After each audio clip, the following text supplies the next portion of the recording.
Sabi ko, "Ma, wala. Alam mo naman wala akong trabaho eh. Ikaw nga yung nanay ko. Dapat nga ikaw yung tumulong sa akin eh. Iniwan mo ako, Mes."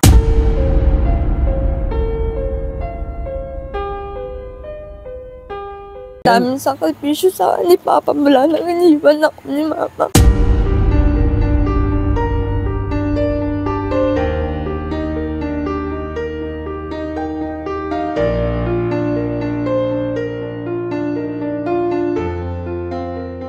Nakabawi ako, makatulong man lang ako sa madaming sakripisyo ni Papa. Hanggang high school lang po kasi yun natapos ko, hindi ko po nagpapatuloy kasi takot na ako pumasok dahil nga yung parang napapahiya ako dahil nga sa pandinig ko. Pag dinawag ako, naranasan ko po. Buong buhay ko po, nabubuli ako.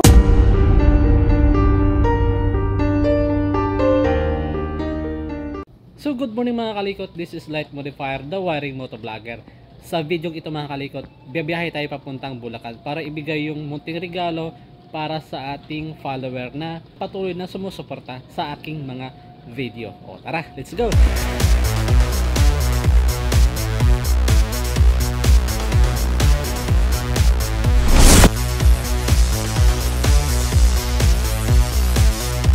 Para makaiwas sa sobrang traffic sa kalsada mga kalikot, alas 5 pa lang na umaga, babiyahin na tayo. Galing sa Upper Bikutan, dadaan tayo ng Barangay Signal. So ayan mga kalikot, alas 5 pa lang ng umaga, biyahe na tayo papuntang Bulacan. So yung way natin dito sa Signal, dadaan tayo ng Waterfront mga kalikot. Matapos ko madaanan ang Barangay Signal, dediretso tayo sa Quasay Street. Ito kasi yung pinakamalapit na daan papuntang C5 Road. Okay, nasa C5 na tayo mga kalikot. Mula nga dito sa Waterfront, dito magsisimula yung ating biyahe via C5 Road. Bago tayo makadaan sa Pasig, syempre BGC muna. Dito na tayo mga kalikot sa Market. Fort Bonifacio mga kalikot. At nung nalagpasan ko nga ang market, nakalimutan ko pala dito sa gitna, maraming lubak. Matapos kong madaanan ang lubak-lubak na kalsada, syempre dadaanan naman natin yung Pasig River. So ayun mga kalikot, nasa Pasig River na tayo. Mula nga dito sa flyover sa bagong ilog ng Pasig ay nakakaramdam ako ng kakaiba na para bang tinatawag ako ng kalikasan. Kaya hinto muna. Wait lang mga kalikot, naiihi na ako.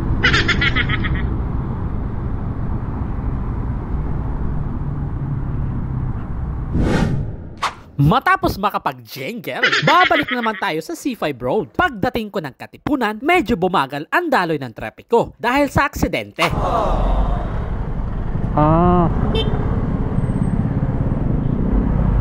Ito pala. Bago mag-flyover patawid ng Commonwealth, kakanan tayo. Dire-diretso lang hanggang marating natin ang SM Fairview. At dito, nalubak na naman ako.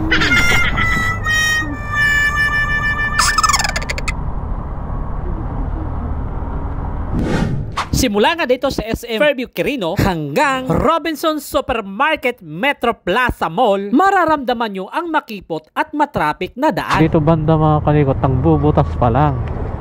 Ayan o.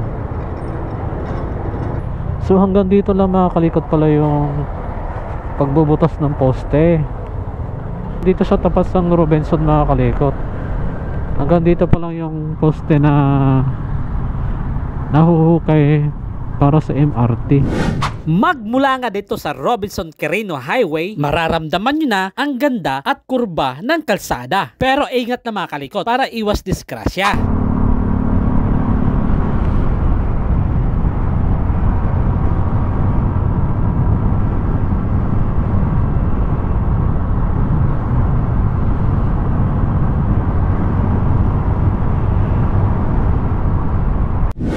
Simula dito sa SM San Jose del Monte. Ay mga kalikot, nasa SM San Jose na tayo. Mga ilang minuto na lang, nasa kanto na tayo ng Minuyan proper.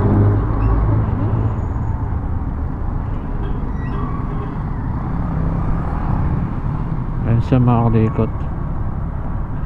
Dito pala. Up, yeah. Alright. Paano tayo?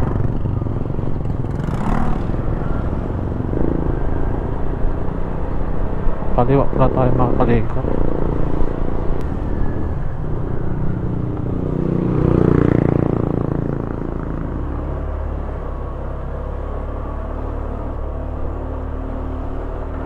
Dito na tayo mga kalikot. Ito na yung tinuturo ng Google Map eh. Sa mga oras na to, nag-message na ako sa kanya na nakarating na kami sa location. Kung sakali hindi siya makapag-reply, magtatanong-tanong na lang kami sa kanyang mga kapitbahay. So ayun mga kalikot, nandito na tayo sa Minuyan proper. Dito sa San Jose del Monte, Bulacan. So andun yung bahay ni Mirasol mga kalikot sa dulo na yon. Ikutin lang natin mga kalikot kasi napakagandang lugar pala to dito. So doon na side, doon, ayan, bundok na siya mga kalikot. So subukan natin angat dito. Ayun o. Yan mga paps, mga kalikot. Hindi pa kasi siya nagigising mga kalikot. Ang sabi niya kasi baka tulog pa nga daw siya sa mga oras na to. So puntahan ko nga. Subukan natin gisingin. So ito siya mga kalikot. Ayan. Ito yung bahay nila. Tao po. Tao po.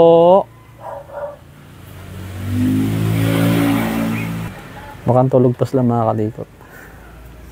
Tao po. So ito yung bahay nila mga kalikot. Nakikita nyo naman yan. So yan. Tao po. Tao po. Tao po. Pantulog pa sila mga kalikot. So, ang daming aso. Ayan. Ang cute ng mga aso mga kalikot. Ayan boss, deliver? Ay hindi po. May ibigay lang po akong regalo po dito. Aso. Miray! Ayan. Well, Ay. Miray, biya, may naghahanap po. ay bibigay nga naman. Subpena. Hindi na. Hi! Hello! Kumusta? Oh, nagkita rin tayo. Lumabas, Miray, ah. Tagal lumabas. Oh, ayan si Ma'am Meray. Nagkita rin kami. Chat-chat lang kami nag-uusap nito eh. Magaling sa ano, i-chat-chat. Oo.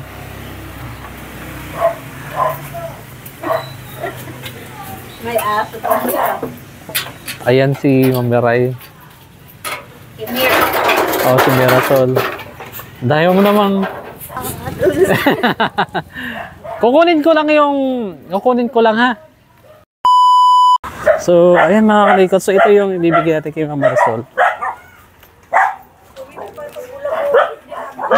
Ito po. Subukan niyo ma'am gamitin. Kasi, ito siya.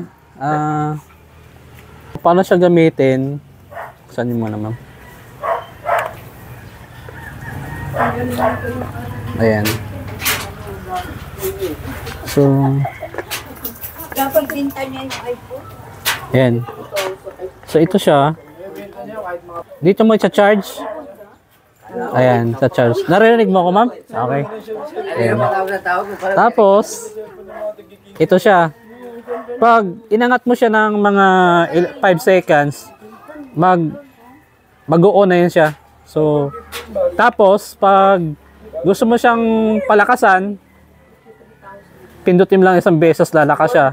Pag pinindot mo ng dalawa, lalakas ng lalakas. Mga ganun. Subukan niyo, ma'am. And okay na yan. Ayan, ma'am. Kabila yan, ma'am. Dito yan. Sa right. Dito yan. Ayan.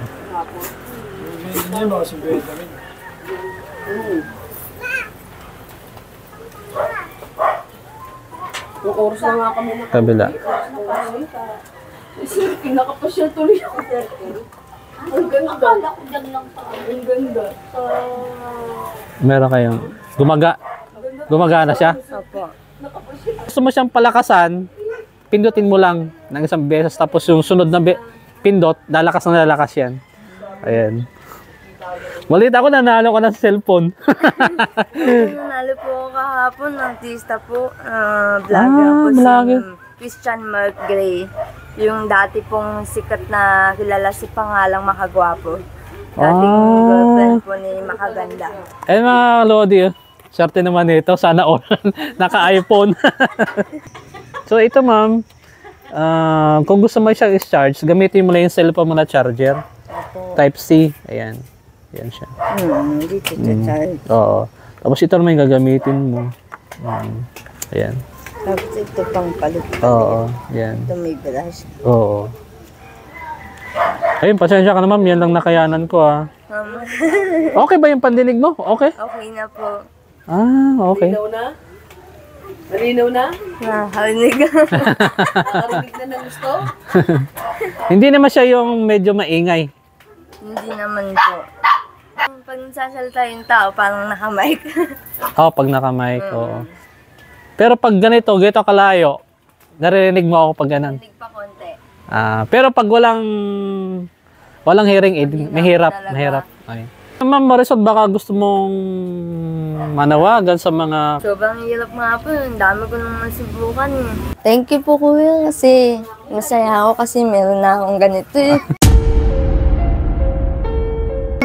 Noon ko pa talaga pangarap magkaroon ng ganito. Ngayon, wala na. Okay na ako. Masaya na ako kasi meron na ako neto eh. Hindi ko expect na magkakaroon talaga ako ng ganito.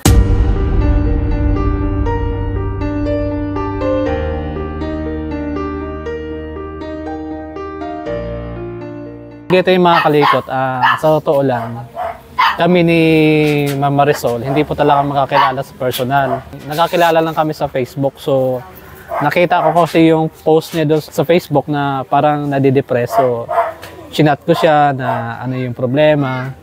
Yun nga, about sa family. Meron siya mga problema sa financially, tapos yung mga, syempre, kasi may mga anak din siya mga kalikot. So, kaya doon siguro nade-depress siya. So, yun, yung time na yun, nag-uusap kami na kung ano yung pwede kong maitulong sa kanya. Yun nga, nag-request siya ng hearing aid. So, ito mga kalikot, wala po tayong sponsor dito. Na-produce ko kasi nag-wiring ka sa mga kalikot. So, yung mga ipon ko, sa pag-wiring, nabili natin dito sa hearing aid. O, yan. So, mga kalikot, kung gusto yung tumulong kay Miss Marisol, PM na lang po siya. Camarillo Marisol, ma'am, no? Mirasol Camarillo po. Mirasol Camarillo. So, andito lang siya mga kalikot sa San Jose del Monte, Bulacan. Tapos, ipa-plus ko na rin dito sa screen yung kanyang cellphone number. Ilan nga anak mo, mas? Dalawa po. Yung isa po tulog pa po. So, ito yung bahay ng biyanan. Bahay po ng biyanan ko. Habang kami ay nag-uusap, hindi na napigilan ni Ma'am Marisol ang emosyon na paiyak na lang ito dahil sa nangyari sa kanyang mga magulang. Siyempre matanda na rin siya eh. Kaya nga diba sabi nga po nila, habang nabubuhay pa ang mga magulang natin, mahalin natin. Kaya nga po. Kasi bata pa lang po talaga ako, iniwan na ako ng mama ko, nag-asawa ng iba eh. Tulad yan, wala pong trabaho si Papa. Kung may pera man ako, binibigyan ko siya kung ano yung kaya ko. Halimbawa, tulad niya, may nagbigay po sa akin ng bigas.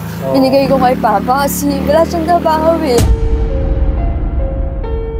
Paano nakabawi ako, makatulong man lang ako sa madaming sakripisyo ni Papa.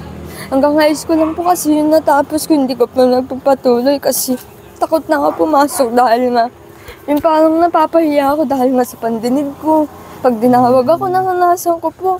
Buong buhay ko po, nabubuli ako.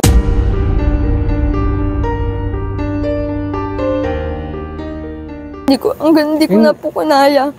Pinangako ko lang po kay Papa na mapagtapos ako ng high school. Hanggang dun lang po yung tinapos ko. Wala na akong nagawa, nag-asawa na lang ako. Dahil iniwan na rin naman ako ni Mama at ni Lola. lola yung nagmamahal sa akin. Lola mo. Tinuring ako magulang yung nanay ng tatay ko. Bali dapat po kung buhay pa yung lola ko, silang dalawa dapat po magkasama. Eh wala rin naman akong kapatid. Isa lang naman din po ako. Pero yung papa mo, Yung papa ko naman ay po, pamilya na rin. May pamilya na rin. wala po, mag-isa lang po siya doon. Quezon City po sa Tandansola. Yung ko po siya pinupuntahan, bali taga doon po ako. Ang taga dito lang po yung tatay ng anak ko. Okay. Pag wala pong pasok ng anak ko, doon po ako nag-i-stay. Ay paano, mabawasan man lang lungkot ni Papa para sa mga apo. Dahil yung apo nga lang naman ang kaligayahan niya.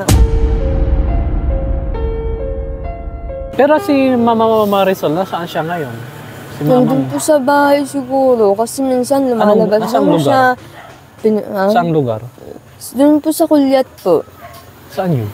Basta Tandansola, Luzon. Tandansura din. Opo. So mag-iisang bayan lang pala sila. Ang daming sakripisyo sa akin ni Papa mula nang iniwan ako ni Mama.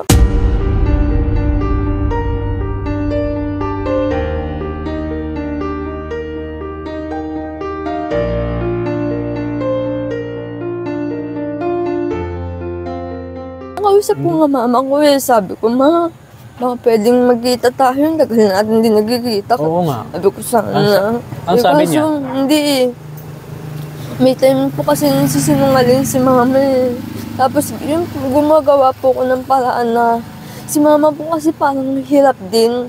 Nagipit din, yung parang hindi maayos yung buhay niya. Oo. Kasi panay po yung chat sa akin na, Melay, baka may pera ka, padala mo naman ako pambiling bigas. Sabi ko, Ma, wala. Alam mo naman wala akong trabaho eh. Ikaw nga yung nanay ko, dapat niya ikaw yung tumulong sa akin eh. Iniwan mo ako, Miss.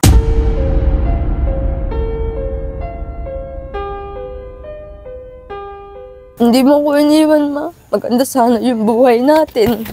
Nagkikita naman kayo ni Mama mo?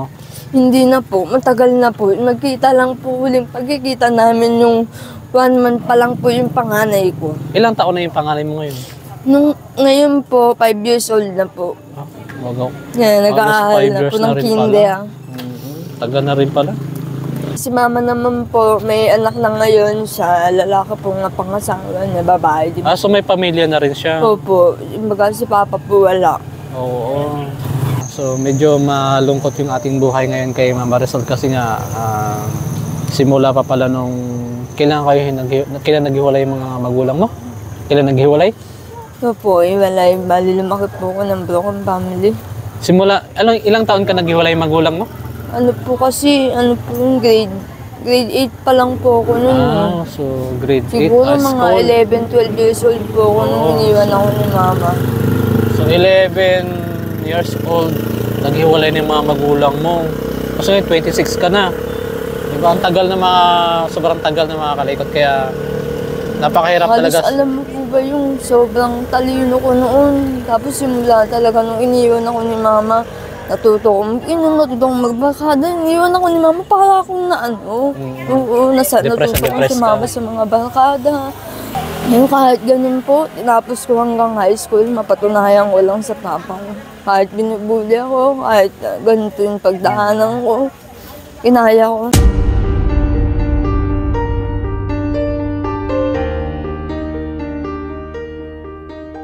Gusto ko man pagpatuloy yung grade 11 sa 12, hindi na kaya. Takot na ako pumasok kasi ibang school na yun eh. Si Papa mo, anong trabaho? Ano po siya, welder lang po gumagawa ng mga, yun sa mga bakal po.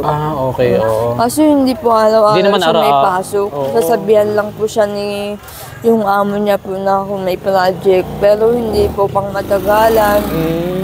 Yung asawa mo, anong trabaho niya? Construction worker lang din po.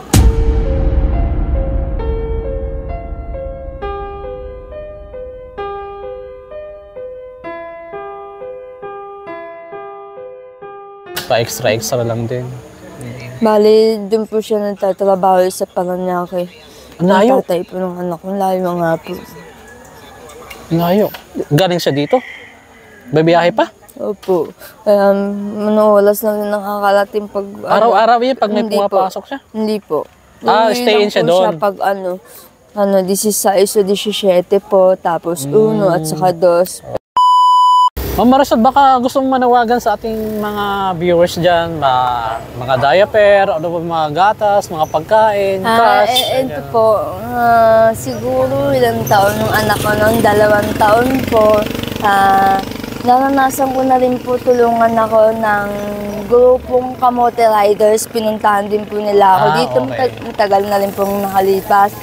Hanggang ngayon, hindi ko po talaga makakalimutan kung sino yung taong yun na tinulungan ako. Kaya sobrang saya ko kasi kahit papano, may mga vlogger na handang tumulong sa mga taong nangangailangan.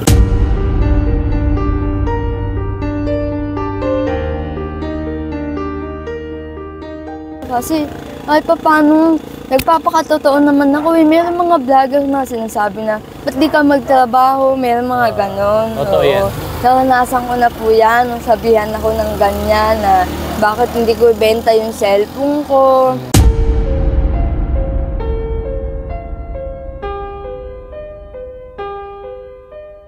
Kahit pa paano po, may mga taong tumulong po sa akin magbigay ng gatas sa panahong walang-wala kami ng asawa ko, nawalan ng trabaho yung asawa ko. Ako hindi naman ako makapagtrabaho dahil imposible na matanggap ako dahil mahina yung pandinig ko. Oo. Kaya nga mga kalikot, kasi si Ma'am Marisol, may PWD po ito, medyo mahina yung pandinig niya, kaya... Kumbaga, yung kabilang tenga ko naman po,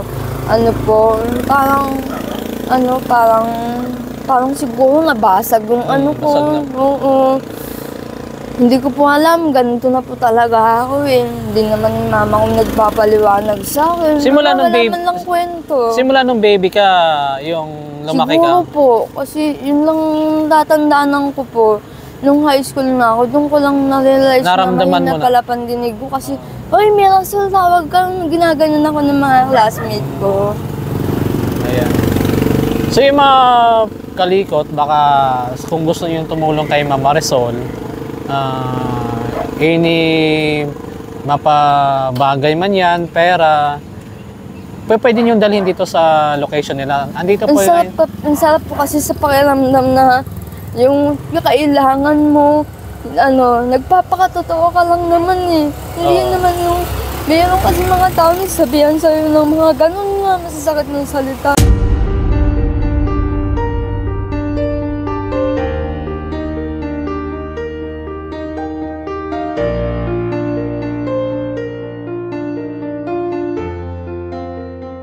Nagpapakatotoo lang naman po. Kung nasasabi ako ng totoo. So sana magkabalikan sila ng papa at saka mama mo, ano? Wala. Sana dumating yung time na magkabalikan. Kaya na po mama, sisinungaling din naman po kasi sa akin.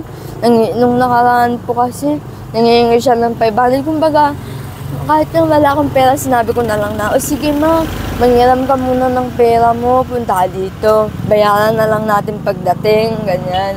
Yung pinupunto ko po talaga na kahit may si mama, syempre, mahirap buhay ni mama, di ba? Gusto ko po talaga na magkaayos sila ni Papa, para mabuman lang ulit kami. Wala.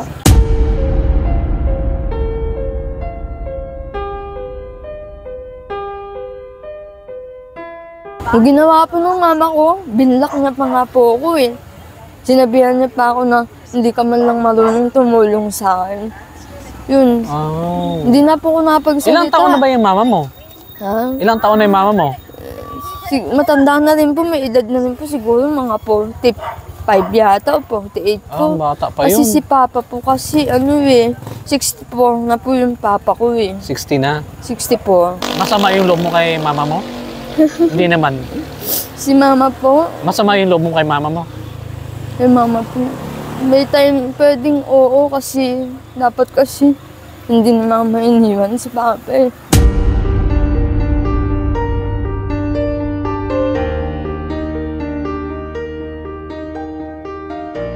Siguro expect ko na hanggang ngayon siguro maganda yung buhay namin kasi nung magkasama po si Mama at si Papa, okay po ako. Yun po naaalala ko kasi may mga tap po ako noon. Napakatalinong bata ako po noon.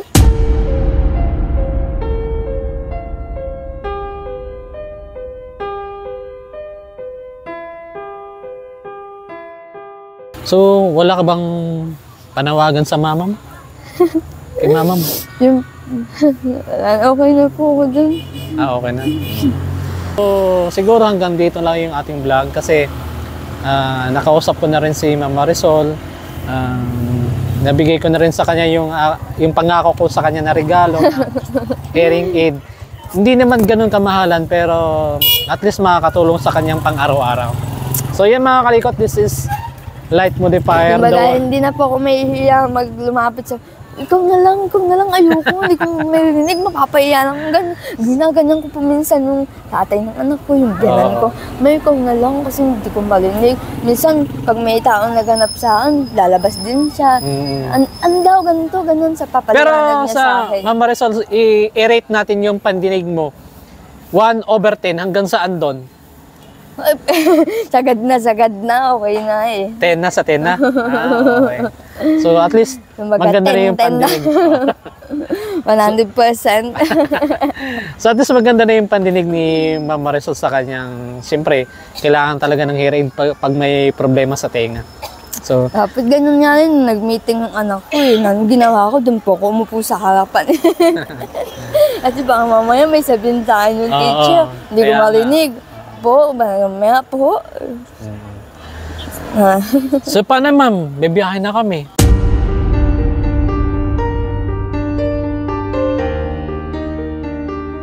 Sobrang salamat po. Mga kalikot, si Ma'am Marisol pala, isa ring digital creator. Baka pwede siyang i-follow sa kanyang Facebook. Marisol Camarillo. Mirasol Camarillo, ayan. So yun mga kalikot, naibigay natin yung regalo para kay Ma'am Marisol. Hindi naman ganun kamahal yon, pero at least nakakatulong na sa kanyang pang-araw-araw na pamumuhay. Kasi nga PWD si Ma'am Marisol, hindi siya makarinig, mahina yung pandinig niya mga kalikot, kaya yun talaga yung pinaka-request niya, hearing aid. Napakalungkot din pala na pinagdaanan ni Ma'am Marisol, kasi bukod na mahina yung pandinig niya, yung kanyang mga magulang, mga kalikot, naghiwalay na pala. So wag nyo naman sana siyang ibas kung bakit siya humihingi ng mga tulong. Hindi nyo po kilala personally yung isang tao, wag nyo po siyang i-judge. Tulungan na lang po natin, okay? So yan lang po yung ating vlog for today mga kalikot. This is Light Modifier, the Waring Motovlogger mga kalikot. So kung nagustuhan mo yung ating vlog, syempre inaanyahan na kitang pindutin ang like, subscribe at bell button para sa tuwing upload ko ng ganitong mga videos ay updated ka.